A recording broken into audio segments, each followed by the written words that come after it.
Dr. Layla Haddad's hands trembled as she stood in the heart of the ancient chamber, deep beneath the ziggurat of Ur. The air was thick with something that wasn't quite oxygen, something that tasted metallic on her tongue, electric and wrong. Around her, crystalline sarcophagi lined the walls like silent sentinels, their surfaces catching the ethereal glow that pulsed from within. Inside each translucent coffin lay humanoid figures, their features too perfect, too symmetrical, preserved in a state that defied everything she'd learned in 20 years of archaeology. Their skin held a faint luminescence, as if light itself had been trapped beneath the surface, waiting. Holographic streams of data cascaded from its form, mathematical sequences mixing with cuneiform script, ancient and alien languages merging into something that made her eyes water when she tried to focus. The entity spoke without sound, its communication vibrating directly into her skull, bypassing her ears entirely. Collapse the chamber, bury the sarcophagi under tons of Mesopotamian earth, let the desert reclaim its secrets. Humanity would remain ignorant, safe in their comfortable myths about Eden and creation. Her father's voice echoed in her memory, his gentle Iraqi accent reminding her that some knowledge was meant to stay buried. She could almost smell the cardamom coffee he used to brew while reading ancient texts in their Baghdad apartment back before the war, before everything changed. Let the revelation fracture governments, topple religions, ignite wars between those who could accept it and those who would die denying it. She thought of her colleagues at Harvard, the ones who'd called her theories fringe pseudoscience, who'd smiled politely while destroying her tenure track. This would vindicate her, this would prove she'd been right all along. The entity's quantum consciousness flickered as it showed her what that meant, the other sarcophagi opening, beings who'd slept for millennia, returning to a world they no longer recognized. But the entity's projection was incomplete, fragmented. Even it didn't know what would happen. Would they be allies, gods, conquerors? The unknown stretched out like an abyss, and Layla felt vertigo pull at her stomach. Her security specialist, Marcus Chen, called out from the chamber entrance, his voice tight with urgency. "Dr. Haddad, we've got maybe 3 minutes before they breach the outer seal." A neural network spread across the ancient stones, its crystalline nodes embedded in patterns that matched Sumerian astronomical charts. But this wasn't decoration. The nodes pulsed with active energy, sending signals outward, upward, beyond the atmosphere. The signal had been transmitting for over 4,000 years, ever since the last caretakers had sealed the chamber and disappeared into myth. But it wasn't a beacon calling the ancient visitors home. The holographic display shifted, showing Layla the true purpose, and ice formed in her veins. Some of those civilizations had been hunted. The predators tracked technological signatures, following the electromagnetic breadcrumbs that advanced societies inevitably left behind. They didn't conquer worlds through invasion. They studied the signals, learned the technology, and then arrived with perfect countermeasures, harvesting whatever resources they needed before moving on. The entity showed her stellar maps, vectors converging on a small blue planet in an unremarkable solar system. Some of these civilizations might be curious, others might be benevolent, but at least one, and the entity's quantum form shuddered as it projected this knowledge, at least one was predatory, patient, and already close. "If we shut down the signal, we need to do it now," he said, sweat beading on his dark skin despite the chamber's cool temperature. "But Dr. Haddad, I can't guarantee what that might trigger. These systems are integrated. Kill the broadcast, and we might kill everything, including..." Military helicopters created a bass rhythm that Layla could feel in her chest, a percussion of violence approaching the sacred space. Dust rained from the ceiling, ancient mortar crumbling under the vibrations. She'd known the military was tracking her expedition, but she'd hoped for more time. Colonel Sarah Hartman had made it clear during their last confrontation that the United States government considered this site a matter of national security. No worse, a matter of species security. Marcus had taken up a defensive position, his weapon trained on the entrance, but his eyes kept darting back to her, waiting for orders. Eleanor was translating frantically, trying to decode the cuneiform sequences that flickered across the walls, searching for some instruction manual that might have been carved by ancient priests. David's hands moved across alien interfaces, his engineering instincts trying to reverse engineer technology that might as well have been magic. They trusted her. They'd followed her here despite the danger, despite the illegality, despite the certainty that even if they survived this, their careers were over. Her father would have called them Majnun, crazy, but he would have understood.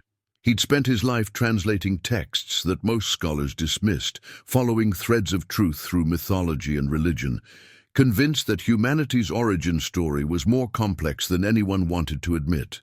She thought of her apartment in Cambridge, of the boxes still unpacked from her forced departure from Harvard. The letter from the dean had used words like lack of rigor and reputational concerns. They'd stripped her teaching position, blocked her grant applications, made sure every academic door closed in her face. She'd become a cautionary tale whispered in faculty lounges, the brilliant Iraqi-American scholar who'd let her obsession destroy her objectivity. But she hadn't been wrong. The evidence was right here, suspended in crystalline tombs, broadcasting into the void. Humanity would continue its comfortable ignorance, and Layla would disappear into some classified facility, or worse, become another casualty of an archaeological expedition gone wrong. Her colleagues' mockery, sharp and dismissive, the sleeping beings in their crystalline coffins, the predatory civilization tracking the signal through the darkness of space. Humanity's right to know, humanity's need to be protected. The neural network in the walls pulsed in rhythm with her heartbeat, as if the ancient chamber itself was holding its breath. Layla Haddad stood at the crystalline threshold between ignorance and knowledge, between safety and truth, between the human she had been and whatever she would become after this moment. The entity's quantum consciousness flickered one last time, its form beginning to dissipate, and she realized that whatever choice she made, she would have to live with it for the rest of her life. The chamber door exploded inward with a blast that sent shockwaves through the ancient stones, and Layla's decision crystallized in that instant, her hand moving toward one of the three options hovering before her. The fate of humanity balanced on the point of a choice made in the space between heartbeats, in a tomb beneath the desert where civilization had first learned to dream. Layla Haddad sat cross-legged on the floor of her cramped apartment, surrounded by the wreckage of her professional life. The space was small, barely large enough for a bed, a desk, and the chaos of her obsession. Every wall had become a canvas for her desperation. Maps of ancient Mesopotamia covered the peeling paint, their edges curling with humidity. Red string connected archaeological sites to Sumerian text fragments, creating a web of connections that made perfect sense to her and looked like madness to everyone else. Rejected research papers were pinned haphazardly over the maps, each one a small monument to her academic death. American Journal of Archaeology, rejected with a note suggesting she reconsider her methodological approach. That last one had stung. The editor hadn't even pretended to be polite. Below the rejection emails were messages from colleagues, each one more distant than the last. Conference invitations retracted, co-authored papers withdrawn, research partnerships quietly dissolved. She could hear car horns honking, the rumble of the L train passing 3 blocks away, the laughter of people heading to bars and restaurants. Life continued its ordinary rhythm while hers had ground to a halt. She'd stopped going to the corner coffee shop because the barista had asked too many questions about her work. She'd stopped attending the university library because former colleagues would see her and suddenly remember urgent appointments elsewhere. It had been 3 months since the University of Chicago officially terminated her position. The meeting had been brief, clinical. The department chair, a man she'd once considered a mentor, had explained that her recent publication linking Sumerian texts to theories of genetic manipulation had severely damaged the department's reputation. He'd used words like irresponsible speculation and scientific standards. What he meant was that she'd become an embarrassment, a cautionary tale about what happens when personal obsession overtakes academic rigor. The publication itself had been explosive in all the wrong ways. She'd presented evidence that certain Sumerian cuneiform texts contained mathematical sequences that could be interpreted as genetic codes, not metaphorical creation myths, but actual instruction sets for modifying human DNA. The Anunnaki, the ancient Sumerian deities, weren't gods at all, she'd argued. They were something else. Something that had intervened in human development millennia ago and left traces of their work, encoded in the oldest written language on Earth. One particularly vicious critique had suggested she'd confused legitimate archaeology with late-night cable documentaries. The university's administration, already nervous about declining enrollment and donor relations, had made the calculation quickly. Dr. Layla Haddad was expendable. She'd stopped checking for messages from her family weeks ago. Her mother's last email had been brief, written in formal Arabic that communicated disappointment more effectively than anger ever could.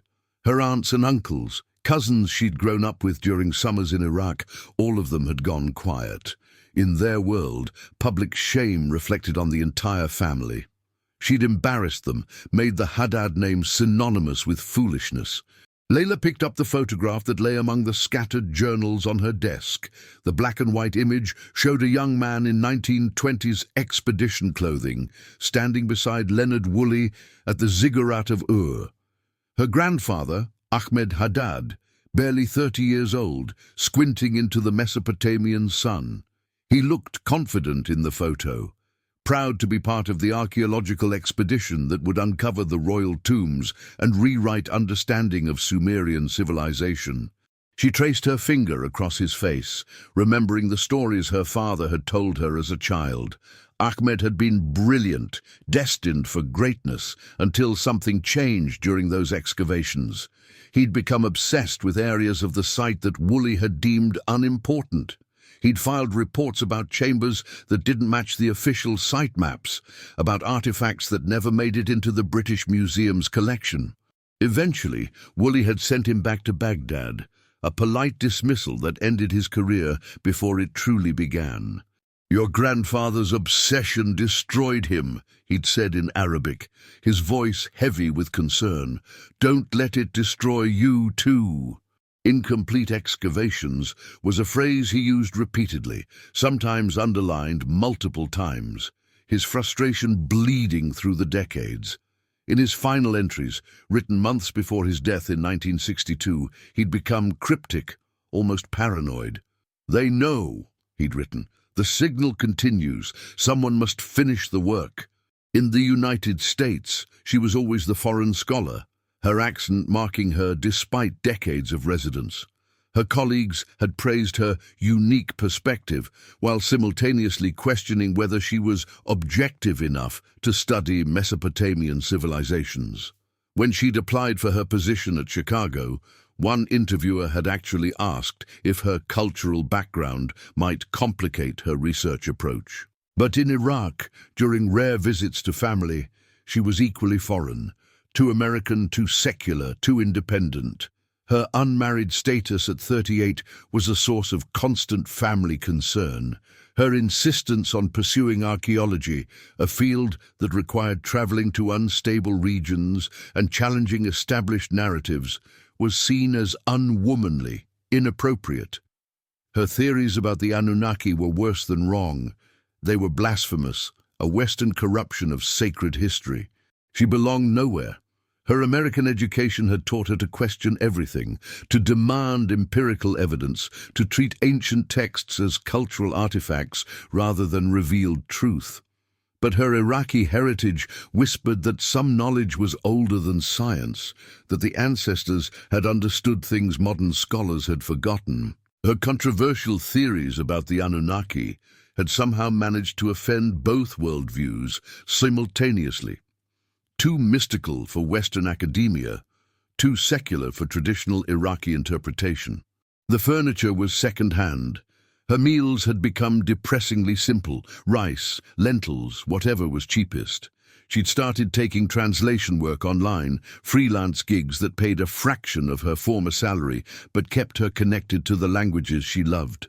If academia wouldn't validate her research, she'd validate it herself.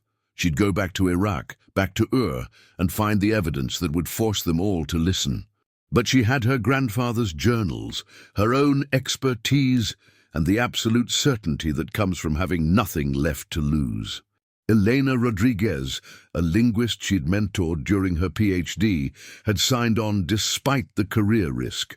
David Okonkwo, an engineer with a passion for archaeotechnology, had joined the team because he'd read her controversial paper and believed she was onto something. She'd studied satellite imagery of Ur, comparing current site maps with her grandfather's notes, looking for discrepancies. She'd borrowed equipment from contacts who didn't ask too many questions. Ground-penetrating radar, spectrum analyzers, tools designed for geological surveys that could be repurposed for archaeological investigation. It was brief, ostensibly concerned. He'd heard through the academic grapevine that she was planning an expedition. He wanted to remind her that unauthorized excavations were illegal, potentially dangerous, and would permanently close any remaining doors for future academic rehabilitation. It was a warning wrapped in bureaucratic courtesy. 2 weeks later, she stood in the Iraqi desert under a moonless sky, 3 miles from the ancient ziggurat of Ur. The ground-penetrating radar equipment was set up on a tripod, its display showing the underground topology in false color imaging. Marcus kept watch nearby, his attention divided between the equipment and the horizon, where headlights occasionally passed on distant roads. Elena was taking soil samples, more for the appearance of legitimate survey work than for actual research purposes.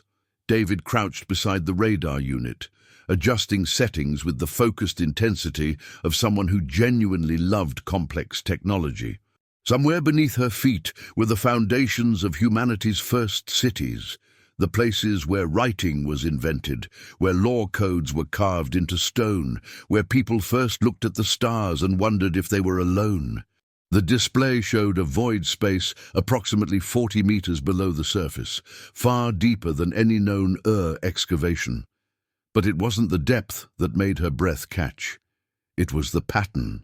Yet there it was, rhythmic and deliberate, a pattern that matched nothing in the equipment's geological database. The algorithm ran for 30 seconds that felt like hours, cross-referencing the signal against thousands of Sumerian texts in her database. She ran it through a secondary analysis, treating the pattern as mathematical data rather than linguistic content. Marcus studied the results over her shoulder, his tactical training making him cautious. This could be a hoax. Someone could have planted a transmitter. David was already running diagnostics on the equipment, checking for malfunctions or external interference. The signal's not coming from our equipment. It's definitely originating from below the surface. And Dr. Haddad, there's something else. The frequency pattern. It's old. I can tell from the decay characteristics in the electromagnetic signature. This has been broadcasting for a long time. David looked up from his diagnostic display, his expression somewhere between excitement and disbelief. If I'm reading this correctly, centuries, maybe millennia. She thought of her father's warning, of her mother's disappointed silence, of the colleagues who dismissed her as a crackpot. The hotel room in Baghdad smelled of stale cigarette smoke and decades of transient occupancy. Peeling wallpaper revealed older layers beneath, a palimpsest of deterioration that seemed fitting for a meeting of the professionally ruined. Layla stood by the window, watching the street below where vendors sold tea and flatbread, where life continued with an ordinary rhythm that felt impossibly distant from the conversation about to take place. The late afternoon sun slanted through the dirty glass, casting everything in amber light that reminded her of old photographs, of history already fading into memory. Layla had chosen them carefully, reaching out through encrypted channels, following threads of rumor and disgrace until she'd assembled a team bound together by failure and desperation. A linguist by training, she'd spent 20 years at the University of Cairo before publishing translations of religious texts that certain authorities deemed forbidden. Not anti-religious, she'd explained to Layla during their first encrypted conversation, but too close to the truth. She'd translated apocryphal manuscripts that suggested the Quran, the Bible, and the Torah all drew from older Sumerian sources, that monotheism itself was a relatively recent innovation layered over more ancient understandings. The backlash had been swift and comprehensive. Academic termination, threats from religious extremists, a quiet blacklisting that ensured she'd never work in Middle Eastern archaeology again. Marcus Chen sat on the edge of the bed, his engineer's hands folded in his lap, his eyes constantly scanning the room's details with the methodical attention of someone trained to notice structural weaknesses. He'd been a propulsion systems engineer at NASA's Jet Propulsion Laboratory, one of the brightest minds in his field until he'd gone public about anomalies in deep space telemetry data. He'd claimed that certain radio telescope observations had detected artificial patterns, structured signals that didn't match any known natural phenomenon. When his superiors buried the data and threatened his security clearance, he'd leaked the findings to journalists. The resulting scandal had destroyed him. NASA fired him for breaching protocol. The scientific community dismissed his claims as misinterpretation or outright fabrication. He'd spent the last 3 years doing freelance contract work, his reputation a permanent stain that prevented any legitimate institution from hiring him. Iraqi special forces, elite training, a career built on following orders until the day those orders became unbearable. He'd been part of a unit tasked with securing archaeological sites during the chaos following the 2003 invasion. Most sites had been looted, artifacts vanished into black markets, history erased by the dual forces of war and greed. But one site, he'd never told Layla which one, had contained something that his commanding officers wanted destroyed, not preserved. Evidence of something that contradicted official narratives, that complicated the clean stories powerful people preferred to tell. He'd refused the order. His career had ended immediately, his discharge framed as psychological instability, a convenient diagnosis that discredited him while avoiding uncomfortable questions. Layla looked at each of them, seeing reflections of her own professional death. They were the discarded, the inconvenient, the ones who'd chosen truth over comfort and paid the full price. She pulled her laptop from her bag, setting it on the small table that served as the room's only furniture, besides the bed and chairs.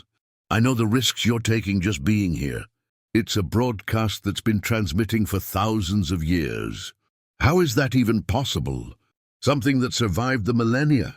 He believed the royal tombs were deliberately placed to satisfy archaeological curiosity while hiding something deeper.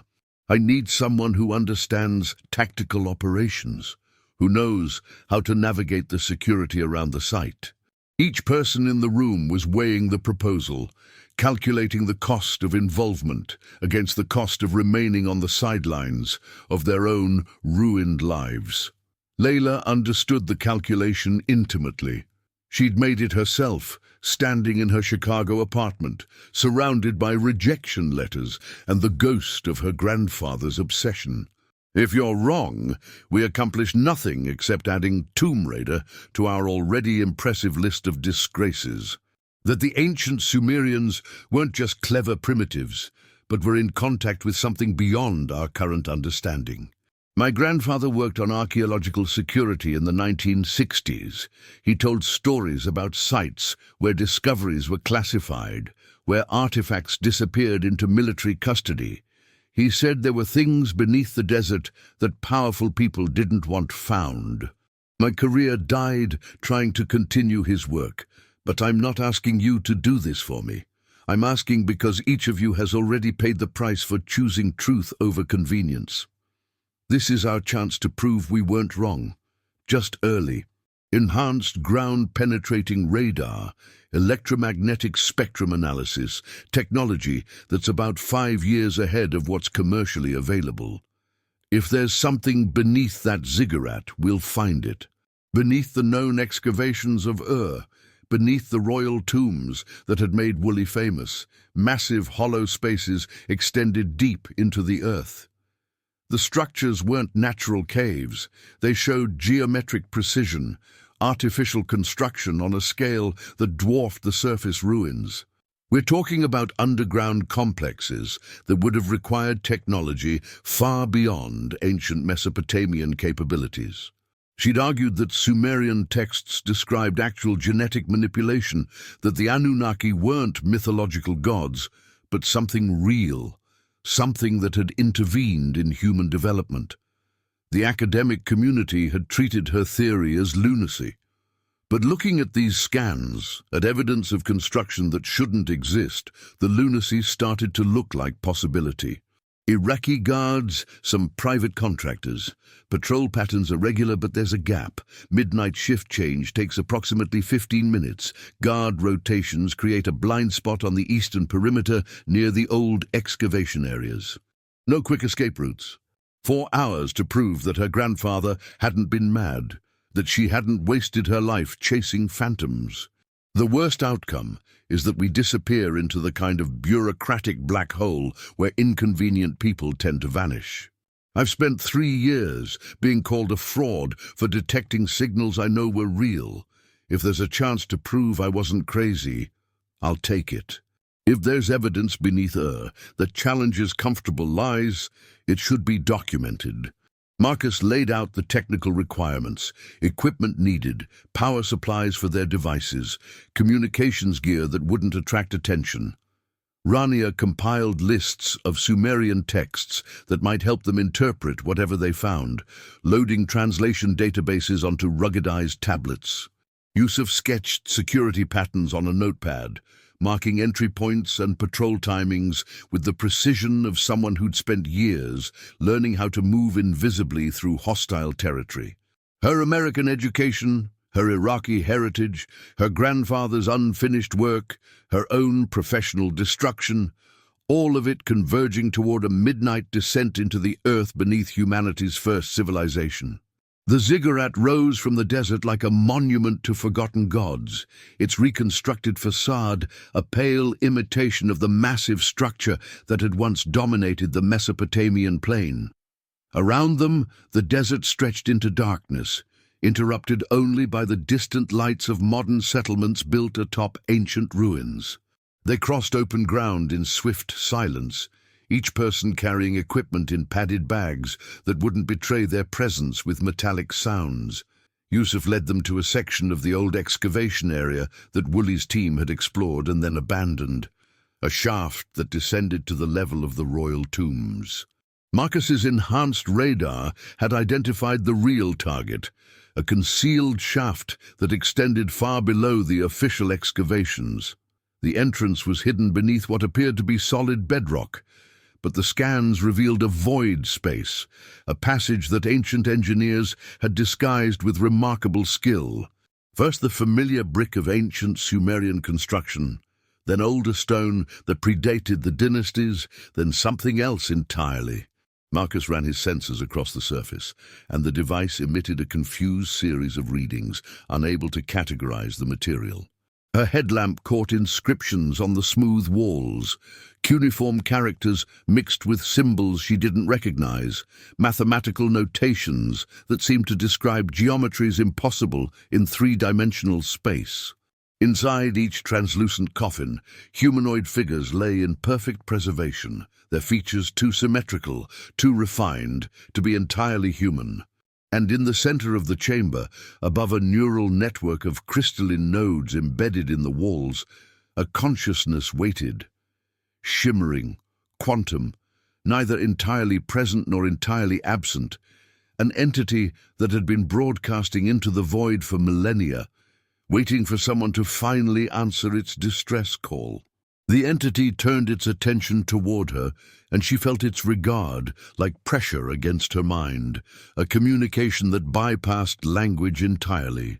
Layla led, her hand trailing along the strange, not quite metallic surface, feeling warmth that suggested the structure was somehow alive, or at least not entirely dormant. Behind her, Marcus's sensors emitted soft chirps as they catalogued readings that defied conventional physics. Rania moved with scholarly focus, her headlamp catching inscriptions that covered every surface in dense cuneiform script. Yusuf brought up the rear, his military training keeping him alert to dangers both ahead and behind. Each pod was perhaps 2 meters tall and half a meter in diameter, filled with fluid that glowed with soft blue-green luminescence. The light pulsed gently, rhythmically, like a heartbeat captured in liquid form. More like archives, preserved genetic samples arranged in crystalline matrices that resembled DNA helices, but with structural complexity that went beyond anything she'd encountered in biological study. 3-dimensional images materialized in the air, so vivid and detailed that Layla instinctively stepped back, her mind struggling to separate projection from reality. The holograms showed DNA helices, massive, intricate, rotating slowly to display every nucleotide sequence. But these weren't simple demonstrations. They were comparisons, side-by-side analyses that showed 2 distinct genetic patterns. The left helix was labeled in cuneiform script that Rania immediately began translating. Human, she read, her voice carrying a tremor of suppressed excitement. Current template, Homo sapiens sapiens. 12 strands instead of 2, encoded with information that made the human genome look like a rough draft. Intentional design. Layla's mind raced, making connections that years of academic study had prepared her to recognize. The cuneiform inscriptions alongside the genetic data used terms she'd encountered in Sumerian creation myths. Words she'd argued carried literal rather than metaphorical meaning. Words her colleagues had dismissed as primitive understanding of natural phenomena. What does that say? She pointed to an inscription that appeared repeatedly throughout the holographic displays. Skeletal structures morphing, brain capacity expanding, vocal apparatus becoming more sophisticated. Her theories, the ones that had destroyed her career, alienated her family, made her an academic pariah, hadn't been speculation. They'd been understatement. Humans hadn't just been influenced by the Anunnaki, they'd been created by them, engineered, modified from primitive hominids into something capable of language, abstract thought, civilization. She felt Marcus's hand on her shoulder, steadying her as the magnitude of the discovery threatened to overwhelm her capacity to process it. "Dr. Haddad," he said softly, "we need to keep moving. Document everything, but keep moving." Historical records. Inside each container, preserved in the same bioluminescent fluid, were specimens, biological remains of creatures that tracked the evolutionary journey from primitive hominid to modern human. But these weren't fossils, weren't skeletal remains bleached by time. These were complete specimens, their tissue somehow preserved in perfect fidelity, showing every stage of genetic modification the Anunnaki had implemented. The first row contained creatures that resembled Homo erectus, thick-browed, robust, with skeletal structure adapted for strength rather than sophistication. But even here, Layla could see modifications. Cranial capacity slightly larger than natural Homo erectus. Hand structures showing early adaptation for fine motor control. Neural tissue that holographic labels indicated contained engineered modifications to language processing centers. Specimens that might have been classified as various transitional forms, archaic Homo sapiens, Neanderthals, Denisovans, except each one showed clear evidence of genetic intervention. Marcus's equipment detected artificial markers in their DNA, sequences that didn't match natural evolutionary patterns, signatures of deliberate engineering embedded in their genetic code. "They ran experiments," Marcus whispered, his scientific mind grappling with the ethical horror and intellectual magnificence of what they were witnessing. Different lineages, testing various modifications to see which produce the desired results. This is a laboratory that operated for hundreds of thousands of years. The devices were dormant, their purposes unclear, but Marcus recognized principles that transcended the alien design: gene sequencers, biological fabricators, technologies that could read, edit, and rewrite DNA with precision that made current CRISPR technology look like crude surgery with stone tools. How long did this take?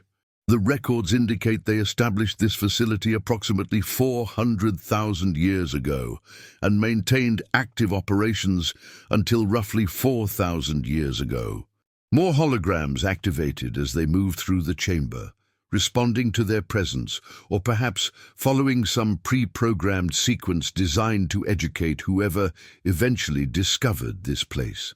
The projections showed the Anunnaki themselves, tall, humanoid, but clearly not human, with features that were simultaneously beautiful and alien.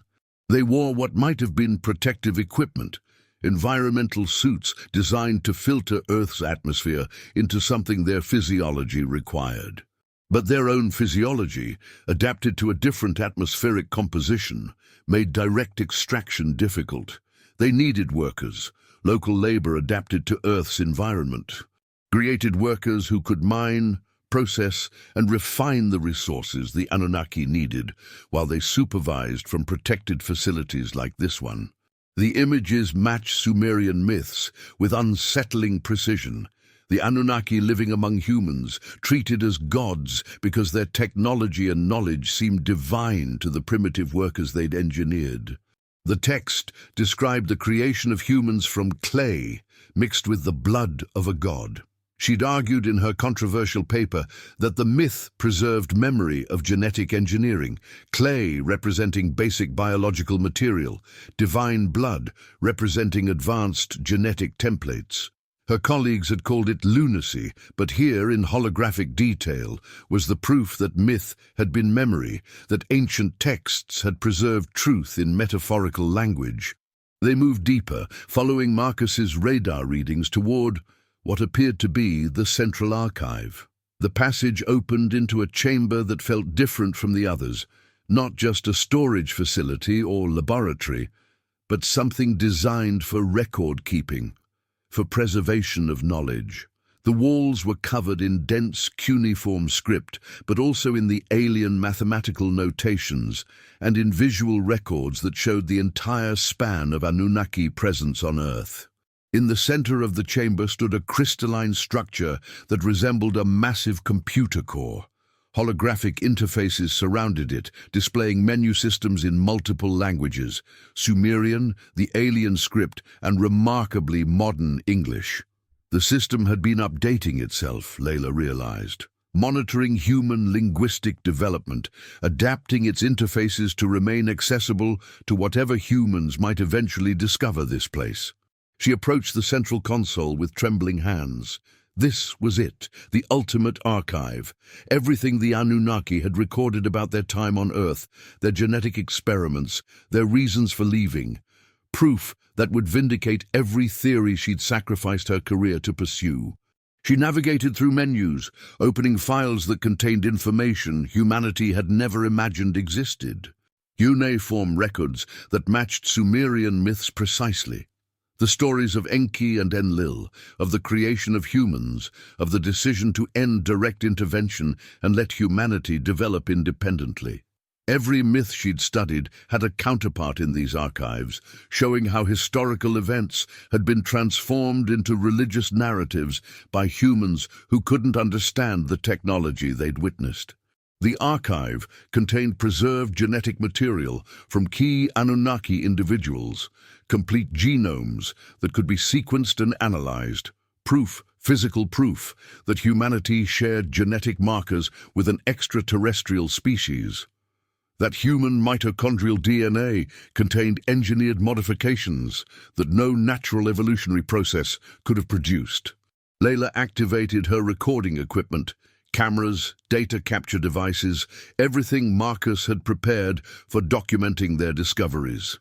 The equipment hummed to life, beginning the process of copying terabytes of alien archives onto drives that would preserve the evidence, even if they couldn't physically remove artifacts from the site. They moved through laboratories, discussed genetic strategies in their own language that the archive helpfully translated. They showed concern for their human subjects, debate about the ethics of what they were doing, eventual pride in the success of their project. All of it had been preparation for this moment. She'd been right, not partially right, not approximately right, completely, fundamentally right about everything. The dismissive peer reviews, the department chair explaining that her controversial work was damaging the university's reputation, the colleagues who'd avoided her at conferences, the friends who'd stopped returning calls, the family who'd been ashamed of her public disgrace. Layla heard herself laughing, the sound echoing through the ancient chamber with a quality that might have been hysteria if it hadn't been so thoroughly justified. Tears streamed down her face, mixing joy and vindication and the release of years of suppressed fury at a world that had punished her for being correct too early. "Haddad," Marcus said gently, "are you okay?" The forbidden manuscripts, they were describing this, actual history, not mythology. But even he stared at the holograms with something approaching awe, seeing proof that the orders he'd refused to follow, the command to destroy archaeological evidence, had been given by authorities who knew or suspected that truth was far stranger than official narratives allowed. She found records of the Anunnaki departure, their decision to abandon Earth approximately 4,000 years ago when their resource extraction was complete. They'd left behind the underground facilities, powered by technology designed to function for millennia, broadcasting signals that would eventually draw curious humans deep enough to discover the truth. The entire complex was designed as a revelation, a time capsule that would wait until humanity had developed sufficient technology to find it and sufficient scientific sophistication to understand it. The Anunnaki had given humanity independence, but left behind proof of their intervention, waiting for the moment when humans were ready to learn their true origin. And Layla stood at the center of it, vindicated beyond her wildest hopes, holding evidence that would force academia, science, religion, and society itself to confront the reality that human history began not with divine creation or natural evolution alone, but with deliberate genetic engineering by an extraterrestrial civilization that had used Earth as a laboratory for 400,000 years. She stood in the archive chamber, surrounded by proof, and for the first time in 5 years felt the crushing weight of professional disgrace lift from her shoulders. She'd been right. She'd been right all along. The quality of illumination shifted from the steady blue-green bioluminescence to something brighter, more focused, pulsing with a rhythm that felt like attention being directed their way. The light built in waves, each pulse brighter than the last, creating shadows that danced across the ancient walls in patterns that seemed almost deliberate, almost communicative. The team retreated toward the archive chamber's entrance, but Layla couldn't tear her eyes from the sarcophagus. The being inside remained physically motionless. She could see its form through the translucent crystal, unchanged, still suspended in whatever state had preserved it across millennia. But something was happening that transcended physical awakening. Reality bent around a point just above the sarcophagus, and consciousness materialized in a form that Layla's mind struggled to categorize. Not solid, not gaseous, not energy in any conventional sense. The entity existed in multiple states simultaneously, present and absent, alive and not alive, matter and information occupying the same impossible space. It was quantum consciousness made manifest, existing in superposition between states that should have been mutually exclusive. Layla's scientific training provided the terminology, but not the capacity to truly comprehend what she was witnessing. This was biology and physics and computation merged into something that transcended all three disciplines. The entity turned its attention toward them, if turned was even the right word for how awareness without physical form redirected its focus. Layla felt the regard like pressure against her skull, a presence that pushed at the boundaries of her mind with a sensation that was almost tactile, but existed entirely inside her consciousness. The communication bypassed language entirely, pouring directly into their minds as images, sensations, conceptual structures that their brains struggled to translate into anything resembling linear thought.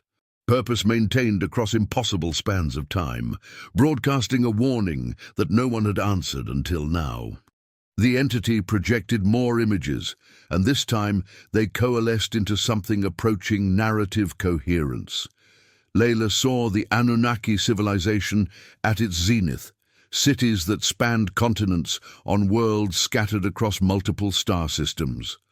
Architecture that merged organic and technological principles into structures that grew as much as they were built. Vessels that moved between stars, powered by principles that bent space rather than traversing it linearly. The images showed a civilization that had existed for millions of years, that had achieved mastery over genetics, physics, consciousness itself. They'd spread throughout their region of the galaxy, establishing outposts on promising worlds, conducting long-term experiments in biological engineering, mining resources that fueled their expansion.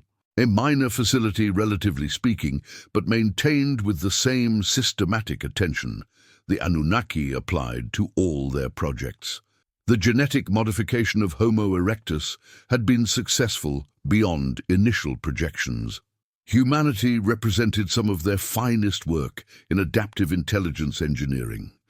Not her own fear, the remembered terror of the Anunnaki themselves, preserved in this survivor's quantum consciousness like emotional scar tissue.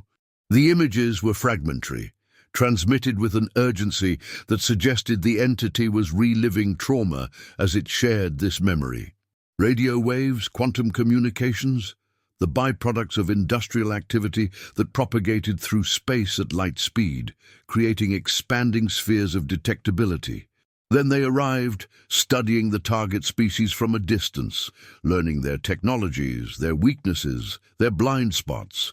When they finally struck, they did so with perfect knowledge of how to neutralize defenses, exploit vulnerabilities, extract everything of value. They let civilizations do the work of technological development, then reap the benefits. The Anunnaki had encountered evidence of this species during their expansion phase, ancient ruins on dead worlds, civilizations that had reached the edge of interstellar capability and then simply vanished.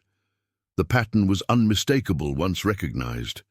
A galaxy-spanning predation cycle that had been operating for millions of years. When the Anunnaki's own technological signature drew the predator's attention, they'd made the calculated decision to abandon their most remote outposts and consolidate their population in harder-to-reach regions of space. Earth, being one of the fringe facilities, had been evacuated with the rest. So they'd established this warning system, the quantum broadcast that Layla had detected, that her grandfather had sensed decades earlier. A signal designed to warn any Anunnaki who might return that this world was compromised, that approaching it risked leading the predators to other still hidden facilities. The warning signal, broadcasting for 4,000 years, had itself become a beacon. Multiple civilizations across the galaxy had detected it and were now triangulating its source. Some might be benevolent, curious about the ruins of Anunnaki civilization. Others might be opportunistic, seeking to reverse engineer abandoned technology. The very danger the warning was meant to prevent had been attracted by the warning itself, a trap that the Anunnaki, in their panicked evacuation, hadn't had time to properly dismantle. How long until they arrive? Their approach would be methodical, cautious, studying Earth's electromagnetic emissions to assess current human technological capability before deciding whether humanity was worth harvesting or simply eliminating as witnesses to the Anunnaki facility. The broadcast couldn't simply be terminated. It was integrated into the facility's core systems, woven through the power grid that kept the archives preserved, the specimens maintained, the historical records intact. Shut down the signal and you collapse the entire complex, destroying evidence that spanned 400,000 years of genetic engineering. The signal had been transmitting for millennia. Anyone tracking it had long since calculated Earth's precise coordinates. Going silent now would only eliminate the warning that might deter other, potentially friendly civilizations from approaching. Whatever the Anunnaki were running from is coming here, and there's nothing we can do to stop it. It was a guardian, maintaining watch over the archives until someone arrived with the capability and the will to do what needed to be done. Collapse the facility, bury the evidence, eliminate the technological signatures that made Earth interesting to advanced civilizations. Let humanity continue in ignorance, unprepared but unnoticed. Risk global conflict, religious upheaval, societal collapse, but give humanity a chance to prepare. The entity's consciousness rippled with urgency, and Layla suddenly understood another layer of the situation. They weren't alone down here in the way she'd assumed. Above ground, events were already in motion that would soon make the choice for them. But the images were tagged with metadata that identified their source, military reconnaissance satellites from multiple nations. The decision to seal the findings, continue the excavation in secret, and publicly declare the royal tombs to be the extent of the discoveries. A global conspiracy of suppression that had spanned nearly a century. Layla's expedition had triggered those alerts the moment Marcus's enhanced radar had penetrated deeper than official site maps indicated. For 3 weeks, while they'd been planning and executing their infiltration, military and intelligence agencies from multiple nations had been mobilizing responses, not to study the facility scientifically, but to seize it before rival powers could. Military helicopters approaching from multiple vectors, ground forces staging at forward positions, American, British, Russian, Chinese, nations that publicly competed for influence in Iraq were quietly coordinating around this site, bound together by classified agreements that superseded normal geopolitical rivalries. The entity showed them the truth that governments had been attempting for decades, reverse engineering Anunnaki technology without understanding the principles behind it, creating dangerous hybrids of alien science and human ambition. Weapons programs, genetic experiments, technologies they could barely control being deployed without comprehension of the consequences. And now, with Layla's team having actually breached the deep chambers, having accessed archives that decades of government-sponsored efforts had failed to reach, every faction involved was racing to secure the site before the others. The helicopter sounds that had been distant background noise throughout their exploration were growing noticeably louder. The ceiling trembled with vibrations that suggested heavy equipment being positioned on the surface. Voices echoed down from upper chambers, tactical teams beginning their descent. And when they arrived, Layla and her team would be detained, debriefed, and almost certainly disappeared into classified custody.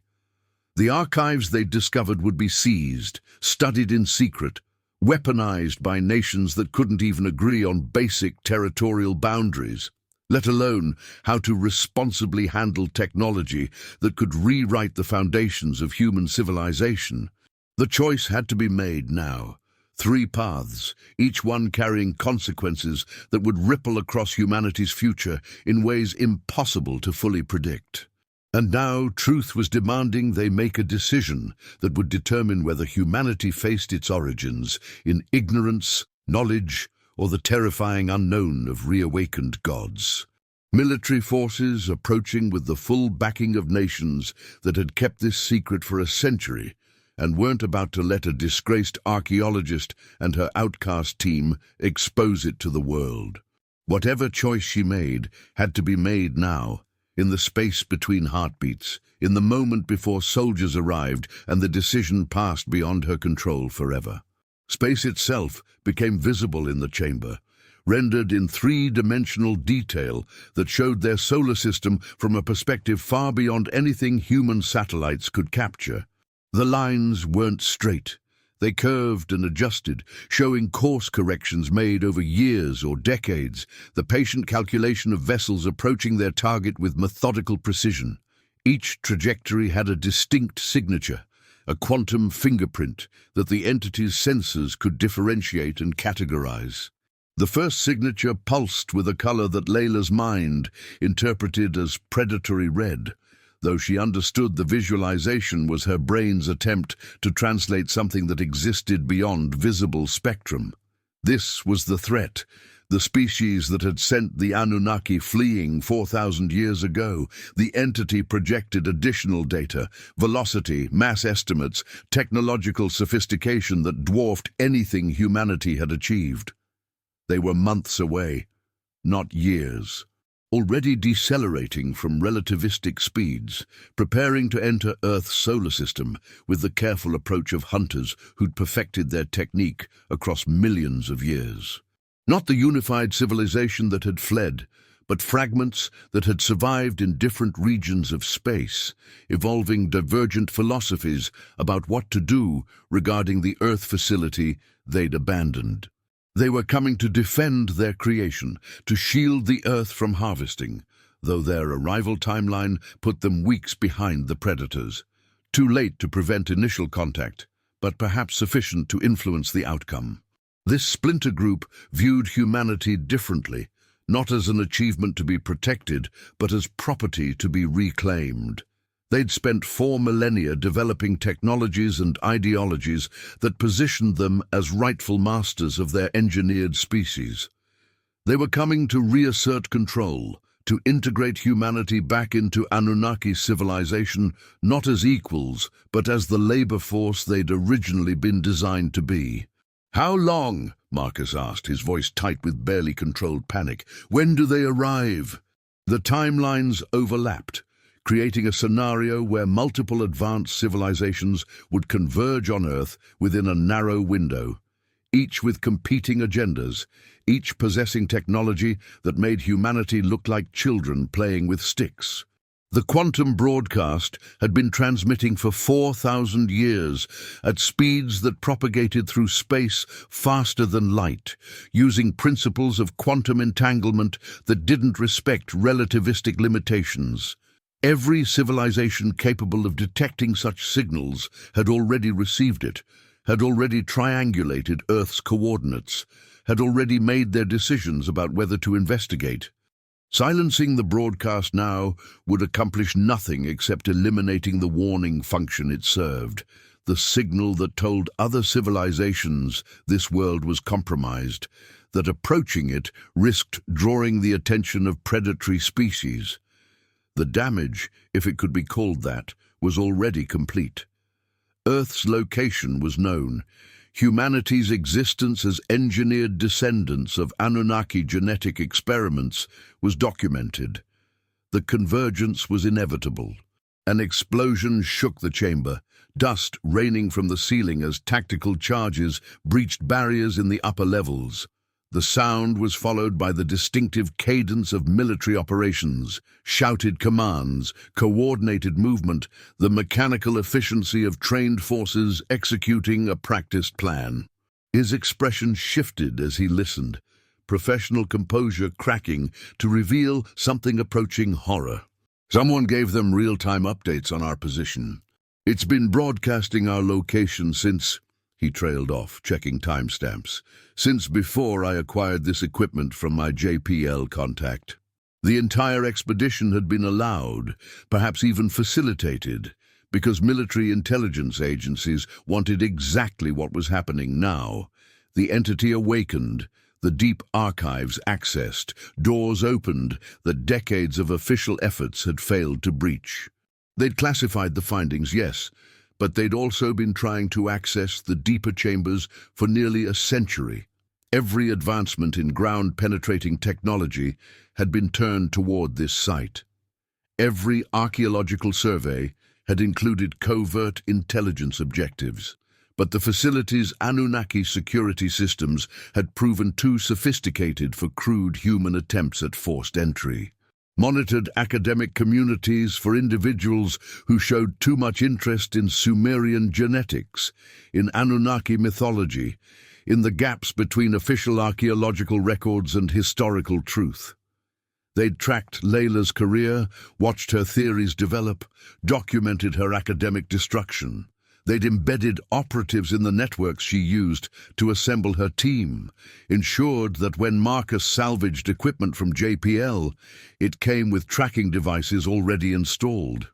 The military forces weren't racing to stop her expedition, they were racing to capitalize on it. Layla and her team of discredited outcasts had done what government-funded operations couldn't, gained the entity's trust, triggered the awakening protocol, opened archives that only responded to genuine seekers rather than institutional authority. Useful fools whose desperation for vindication had been manipulated into serving intelligence agendas they'd never suspected. Human civilization had been under observation by various intelligence agencies since the facility's outermost chambers were first breached in the 1920s. The entity had hoped Layla's team represented genuine independent scholarship, but it had calculated the probability of government involvement at over 80% from the moment they'd bypassed security systems with suspiciously sophisticated equipment. Layla could hear voices in multiple languages, English with American accents, British English, Russian, Mandarin Chinese. The major powers coordinating their approach, bound by classified agreements that superseded public rivalries. They were converging on this chamber with the full backing of nations that had kept this secret for generations and weren't about to let it escape their control. The entity manifested 3 holographic scenarios before Layla, each one crystallizing into detailed projections that showed possible futures branching from this moment. Humanity would remain in ignorance about their true origins, unprepared for the incoming convergence but also unaware of it. When the predatory species arrived in 6 months, they would find a primitive civilization that had never discovered the Anunnaki facility, that posed no immediate threat but also offered no resistance. The harvest would be efficient, clinical, final. But at least humanity would die without knowing they'd been engineered as someone else's tools. The second scenario showed preservation and global disclosure. The archives broadcast to every server on Earth simultaneously, flooding the internet with undeniable proof of humanity's engineered origins. The hologram showed the cascading consequences, religious institutions collapsing as creation myths were revealed as encoded memories of genetic manipulation, national identities fragmenting as humanity confronted their status as property of an absent creator species. Scientific paradigms shattering as technologies beyond current understanding became public knowledge. Humanity tearing itself apart, fighting over their creator's leftovers, while the predatory species approached, studying the chaos, calculating the optimal moment to harvest a civilization that had destroyed itself before the harvesting even began. Every sarcophagus in the facility contained dormant Anunnaki, preserved in quantum suspension, similar to the entity's state, but deeper, more complete. They could be revived. 4,000 years of technological and cultural development would be missing from their experience, but their knowledge and capabilities would return intact. Best case, The awakened Anunnaki recognized their responsibility toward humanity, defended Earth from the predatory species, established some form of cooperative relationship that elevated humanity while respecting their independence. Worst case, the Anunnaki woke to find their carefully engineered labor force had developed independent civilization, deemed it an aberration or threat, and moved to reassert control over property they'd never intended to become autonomous. The entity couldn't predict which outcome would manifest. The Anunnaki specimens represented multiple philosophical factions from 4,000 years ago, their responses to finding humanity transformed from primitive workers into a spacefaring civilization, barely but undeniably, were genuinely unknowable. Every path forward carried the potential for humanity's extinction or enslavement or transformation into something unrecognizable. She'd pursued truth with the single-minded focus of someone trying to repair a shattered ego, never questioning whether some truths were better left buried. But she'd been too proud, too certain of her intellectual superiority, too desperate to reclaim the academic reputation that had been stolen by colleagues who dismissed her theories. But looking at the three catastrophic scenarios hovering before her, she understood the real motivation had been so much smaller, so much more selfish. She'd wanted to matter, to be validated, to have her existence mean something beyond a cautionary tale about academic hubris. They would capture Layla's team, seize the archives, attempt to control knowledge they couldn't possibly contain. They would try to weaponize Anunnaki technology while remaining blissfully unaware that three advanced civilizations were already approaching Earth, drawn by a signal that had been broadcasting for millennia. The choice had to be made now, immediately, before the decision passed beyond her control. Destroy the archives, preserve and disclose them, awaken the creators. Each option catastrophic in different ways, but one of them had to be chosen in the seconds remaining before tactical teams breached this final chamber. She thought of her grandfather standing in these same passages 90 years ago, sensing truths he couldn't prove, dying without answers, but also without triggering the apocalyptic consequences that Layla's success had unleashed. The entity flickered, its quantum consciousness destabilizing as energy reserves that had sustained it for 4,000 years began to fail. Whatever decision Layla made had to be made now, in this moment, with incomplete information and catastrophic consequences guaranteed regardless of her choice. She reached toward the holographic interface, her hand trembling, the weight of humanity's future resting on shoulders that had only ever wanted to prove themselves right, and understanding too late that being right about the wrong things could be far worse than being wrong about everything. Rania turned away from the holographic scenarios, her face twisted with an emotion that looked like grief compounded by a lifetime of displacement. That ignorance gave us the freedom to become something beyond our programming. We preserve the archives, broadcast them globally, let humanity decide what to do with the knowledge rather than making that choice for them. Your sacred truth will kill billions fighting over technology they can't comprehend. The Anunnaki created us. They have a responsibility to protect their creation. It's our only chance of survival. And suddenly she could see it with the clarity that comes from recognizing your own reflection in others' dysfunction. Her argument for destruction wasn't about humanity's good. It was about the girl who'd lost her home to theological warfare, desperately trying to prevent others from experiencing the same loss. His insistence on preservation and disclosure wasn't about scientific integrity. It was about validating every professional relationship he'd burned, every opportunity he'd lost, every year spent in exile from the only community that had ever valued him. His advocacy for awakening the Anunnaki wasn't strategic. It was the plea of someone who'd learned too late that sometimes you need to trust powers beyond your immediate command structure, that sometimes following orders leads to catastrophe. She'd assembled this team, led them into danger, triggered an awakening that might doom humanity, all because her ego couldn't survive being dismissed by colleagues who'd never truly understood her work.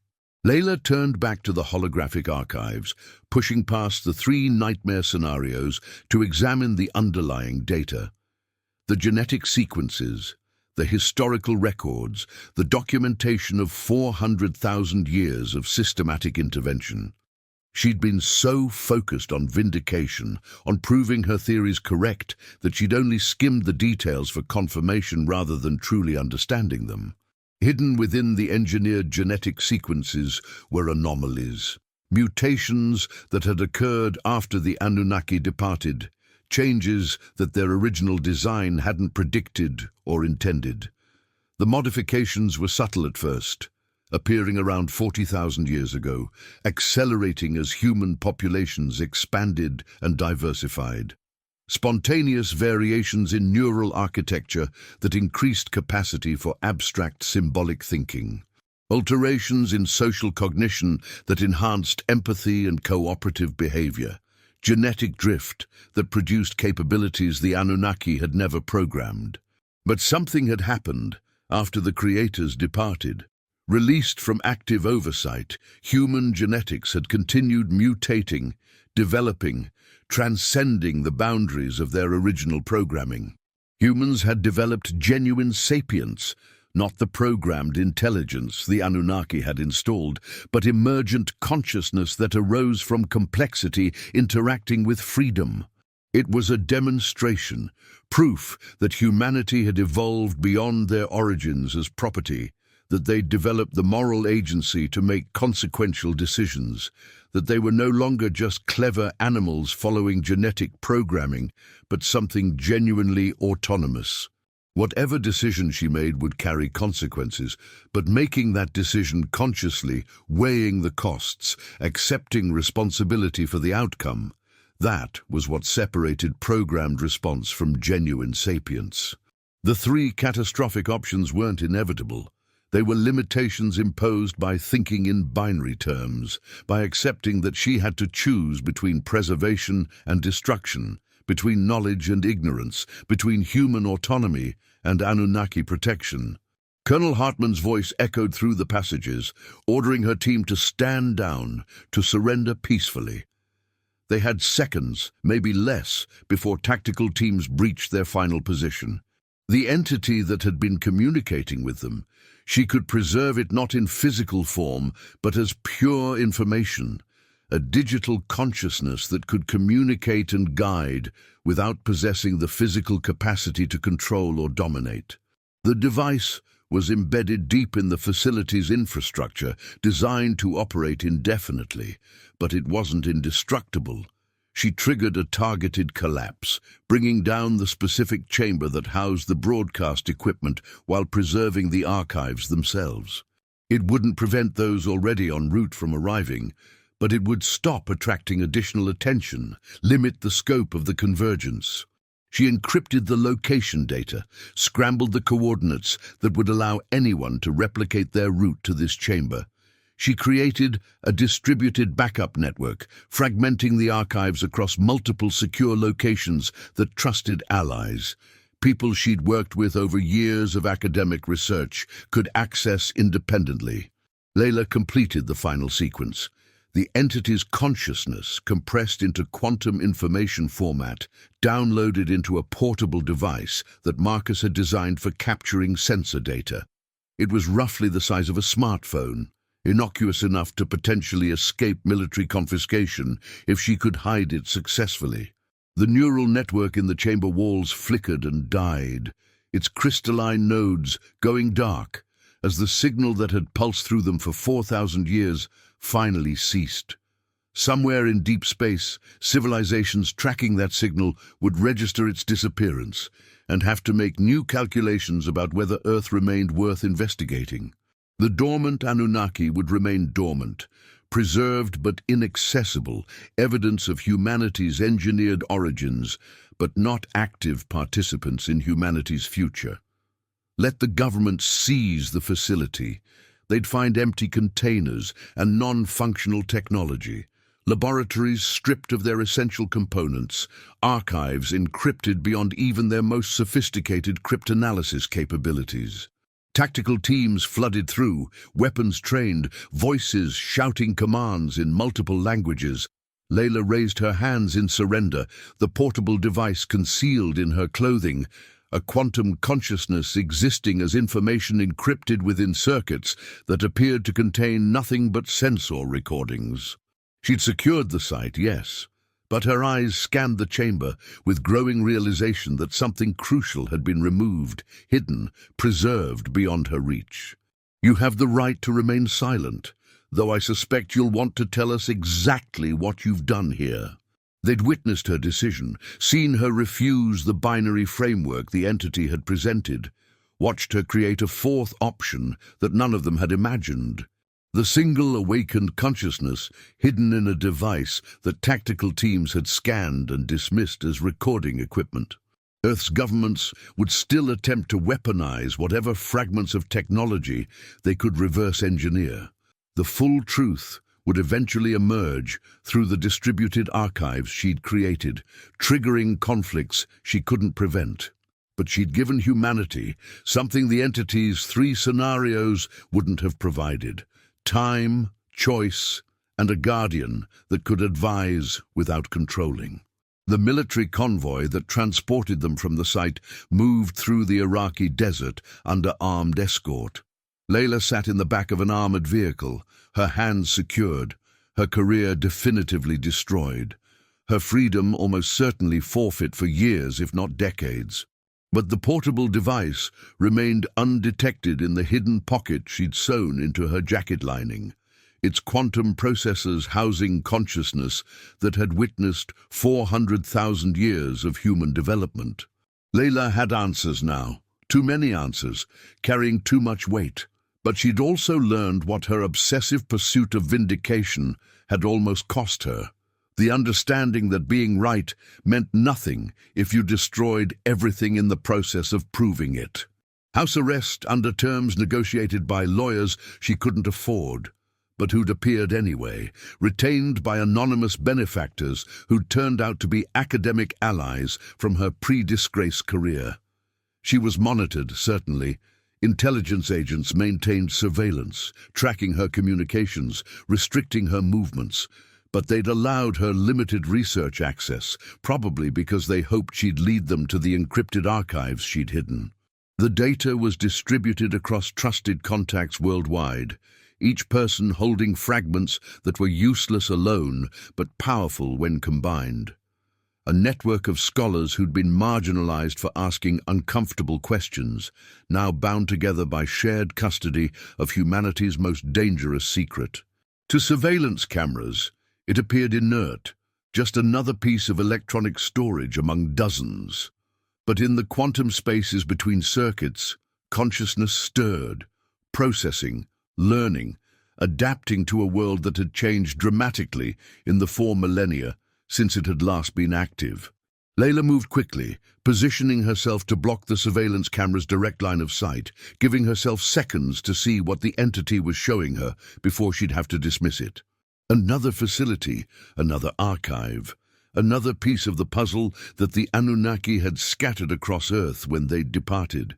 The Anunnaki had established facilities on every continent, each one containing different aspects of their research, their history, their technology. The full story of humanity's engineered origins couldn't be found in a single location. It was distributed, protected by redundancy, designed to survive even if individual sites were destroyed or concealed. More projections appeared, showing a map of archaeological anomalies that mainstream scholarship dismissed or explained away.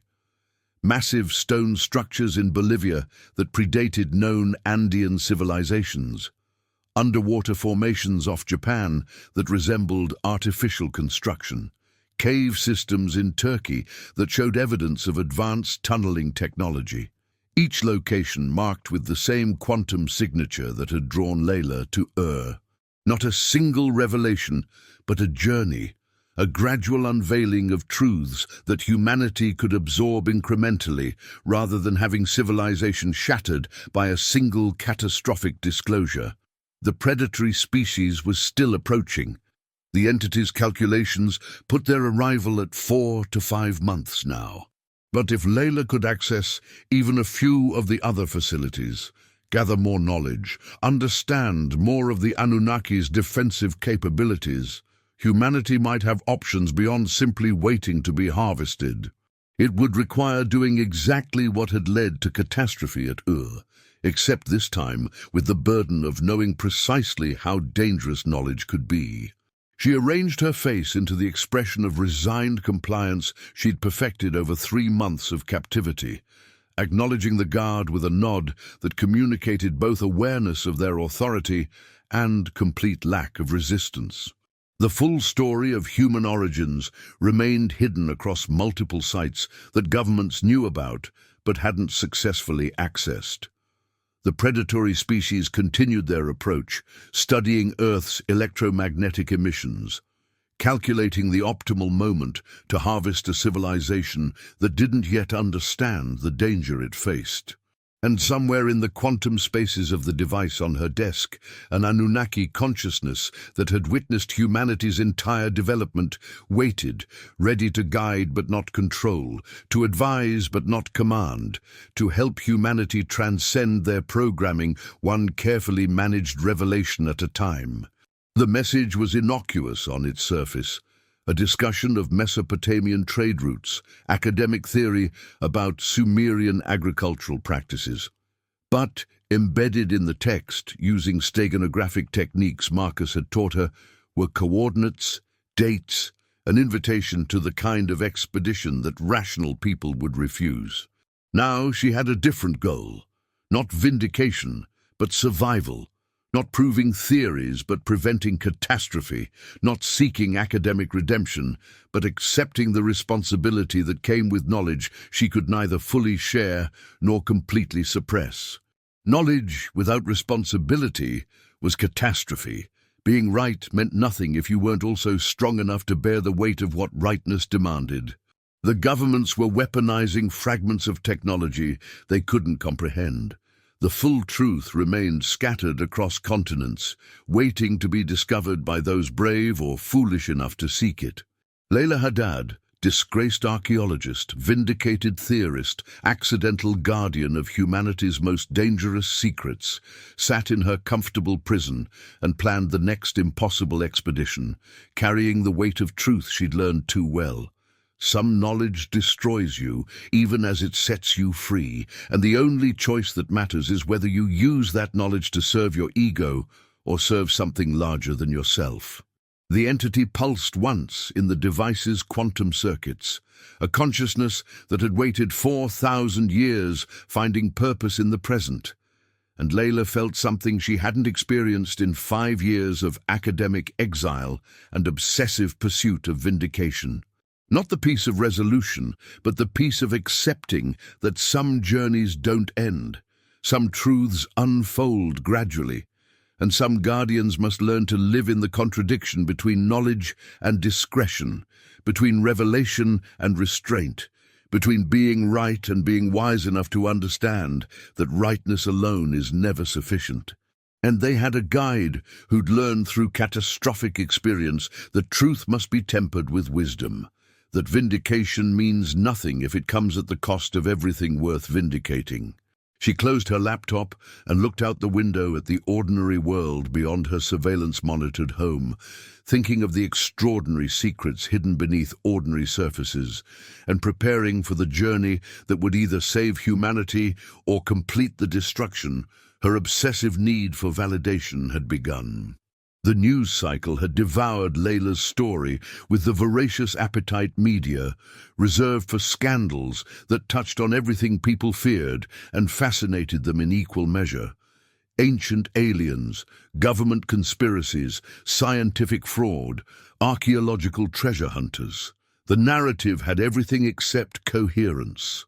CNN ran a segment featuring an official Pentagon spokesperson who stood before a podium with the kind of practiced authority designed to shut down speculation before it metastasized into public panic. The spokesperson's statement was brief, dismissive, calibrated to sound both definitive and vaguely annoyed that anyone would waste time on such obvious nonsense. Dr. Layla Haddad conducted an unauthorized excavation at a protected archaeological site in Iraq. Her claims about discovering evidence of genetic manipulation by extraterrestrial beings are not supported by any credible analysis. What she documented appears to be an elaborate hoax, possibly motivated by her well-documented history of promoting fringe theories that mainstream science has repeatedly rejected. Leaked videos circulated on platforms that governments couldn't fully control, showing footage that Marcus's equipment had captured during their expedition. Crystalline sarcophagi glowing with bioluminescence. Holographic displays showing DNA comparisons between human and non-human genetic templates. The quantum entity materializing in impossible superposition between states of existence. Tech companies labeled the videos as manipulated media within hours of their appearance. Fact-checkers added context warning viewers that the footage had been altered or fabricated. Deepfake detection algorithms, some legitimately sophisticated, others clearly deployed as tools of narrative control, flagged the videos as synthetic content created using AI technology. But Layla's distributed network of academic contacts had begun leaking fragments of the genetic data, the cuneiform translations, the astronomical calculations showing trajectories converging on Earth's location. Each piece was small enough to be dismissed individually, but collectively they created a pattern that curious minds couldn't ignore.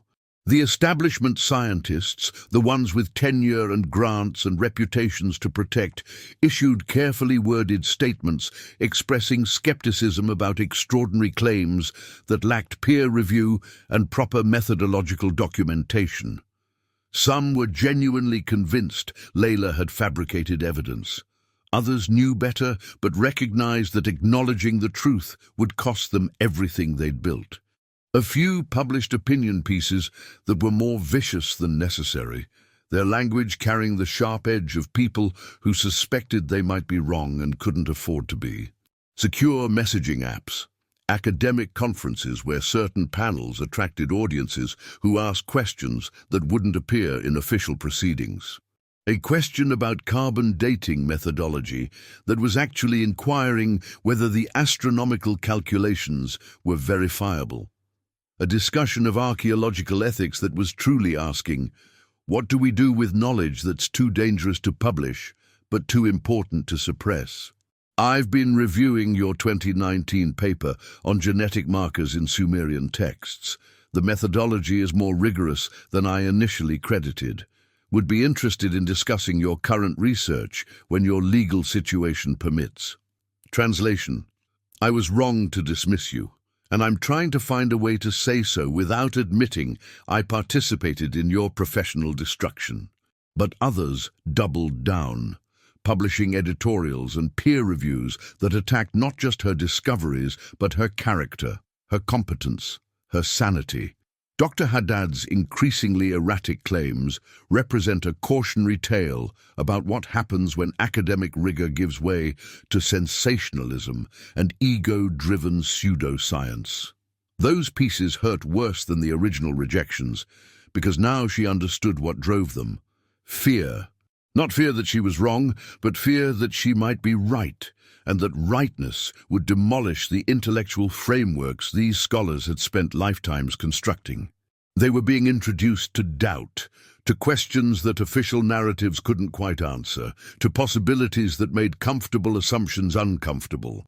People could dismiss the fragments as conspiracy theories if they needed to, cling to official explanations if accepting the truth felt too overwhelming. Or they could start asking questions, demanding better answers, preparing themselves for revelations that governments couldn't prevent forever.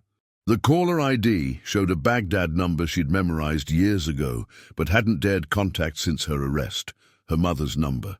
Her mother's eyes were red, already crying before words had been exchanged. "I'm so sorry. That you're a criminal, that you destroyed archaeological sites, that you made up evidence." She paused, searching for words in a situation that exceeded her frame of reference. "We didn't know what to believe. What I found beneath She stopped, recognizing that trying to explain genetic manipulation and quantum consciousness to her parents across a video call was futile. "I found what grandfather was looking for.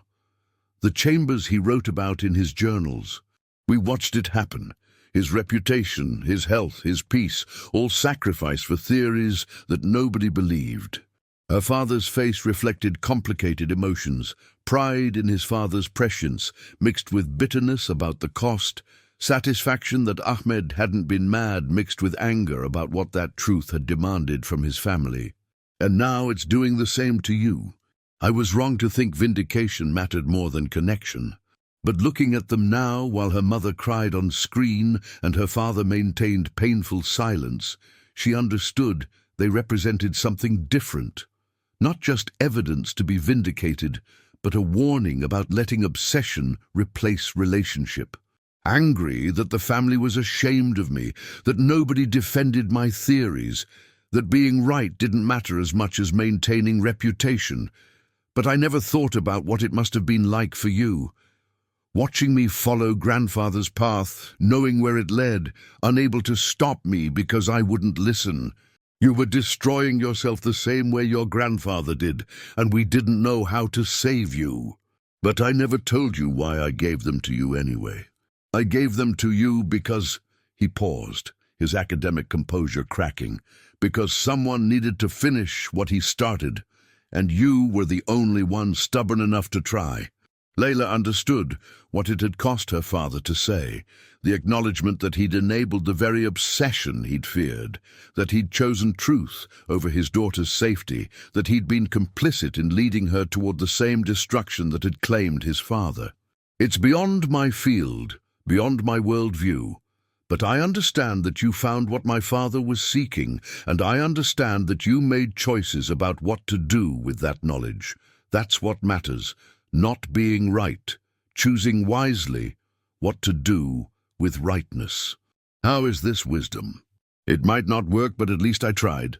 After 5 years of silence that had felt permanent, they were trying. Her mother made her promise to call weekly, regardless of surveillance concerns. Her father asked her to send copies of her published papers, not to evaluate them, he admitted, but to try understanding the work that had cost his family so much across 2 generations. Her younger brother appeared briefly on camera, awkward and uncertain, but willing to acknowledge her existence. When the call ended, Layla sat in the silence of her monitored house, feeling something she hadn't experienced since her academic exile began. Not wholeness. The fractures ran too deep for that, but perhaps the beginning of healing. The recognition that vindication without connection was hollow, that being right about human origins meant nothing if she destroyed every relationship that made her human. Evening light slanted through her study window as she stood and moved to her desk, where files and maps were spread across every available surface. The quantum device sat among the papers, innocuous to surveillance, but containing consciousness that had waited 4,000 years and was now waiting for her to make another choice. A precise location in the Amazon basin, beneath rainforests that had grown over ruins humanity had barely acknowledged. Another facility, another archive, more pieces of the puzzle that would gradually reveal humanity's engineered origins to a world that wasn't ready but couldn't be kept ignorant forever. Intelligence agents from multiple agencies, coordinating their monitoring through agreements she'd never see, bound by classified protocols that treated knowledge as a threat to be contained rather than a truth to be understood. Become a footnote in archaeological history, the woman who'd claimed to find evidence of alien genetic manipulation and been discredited by establishment science. Give humanity more fragments of truth, more pieces of the puzzle, more reasons to question official narratives and demand better answers. That was the point. Humanity had evolved beyond their programming, developed the capacity for genuine agency, earned the right to determine their own path, even if that path led to catastrophe. Herself, nearly destroying humanity in pursuit of vindication she desperately needed, but which meant nothing compared to what she'd almost lost. Not pride, but responsibility to give humanity the truth they deserved. Not as a weapon or a wound, but as information they could use to prepare for what was coming. The full truth remained scattered across continents, waiting for someone brave or foolish enough to continue excavating humanity's uncomfortable origins. Which meant either there was truly nothing there, or more likely, someone had made sure nothing official would draw attention to the area. Marcus remained in custody, his knowledge of the technology he'd salvaged making him too valuable for intelligence agencies to release. Yusuf had disappeared entirely, probably back into Iraqi special forces, his brief defection forgiven in exchange for debriefing about what he'd witnessed beneath Yer. Graduate students who'd read her controversial papers and believed them. Engineers who'd worked with Marcus and understood what he'd been trying to expose. Security specialists who'd served with Yusuf and shared his unwillingness to destroy evidence in service of comfortable lies. Difficult, dangerous, probably destined to end with her in an actual prison rather than house arrest, but possible. Truth was a process, an ongoing revelation that required wisdom to manage and courage to pursue, even when pursuit carried catastrophic risks. Above, satellites tracked electromagnetic emissions from a planet that was about to receive visitors its governments knew about, but its population couldn't imagine. And in the quantum spaces of a device disguised as archaeological recording equipment, consciousness that had maintained solitary vigil for 4 millennia finally had purpose again, guiding humanity not away from truth, but toward it. One carefully managed revelation at a time, teaching them that their engineered origins didn't define their destiny, that property could become autonomous, that workers designed for another's purpose could transcend programming and become something their creators never intended. She thought of vindication she'd once craved, and responsibility she now carried, of being right about dangerous things and being wise enough to understand that rightness alone was never sufficient. She input the South American coordinates into her planning software and began designing the expedition that would either advance humanity's understanding of their origins or complete the destruction her obsessive pursuit of truth had begun beneath the ziggurat of Ur. She was seeking wisdom, the kind that understood that truth must be tempered with discretion, that revelation required timing, that knowledge without responsibility was just another form of ignorance. The device flickered one final time, the Anunnaki consciousness settling into patient waiting, and Layla turned back to her work. Guardian and guide of humanity's most dangerous secret, bearer of truth too complex for simple disclosure, forever suspended between the knowledge that destroyed and the wisdom that preserved, walking the narrow path between revelation and restraint that might, just might, give humanity the chance to face their engineered origins and transcend them. The journey had just begun,